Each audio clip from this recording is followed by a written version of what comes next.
Hello guys, in today's video I'm going to show you how to remove music in Animoto. Music can enhance a video, but sometimes you may want to remove it to keep the focus in visual or voice narration, and in Animoto, removing music is quick and easy, and in this video I will show you step by step on how to remove music from your Animoto video. So first you need to log into your Animoto account and select your Animoto, and make sure you already have an Animoto app, or you can go to the Google Play Store or the App Store and you can download it from there as well. And over here from the dashboard, what you can do is you need to select the video project, and in the bottom left there could see there's a My Videos option. Select there and select your videos over here, and once you get into this interface, on the bottom we could see there's a music option. Tap on the music.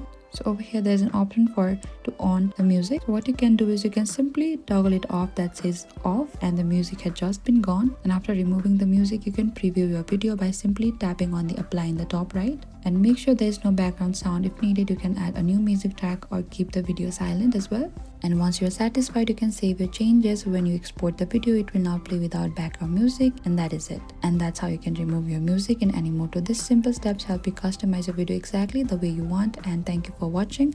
I hope I could help you on removing your music in Animoto. If you have any confusion or trouble, please comment down below and we will reach out to you very soon.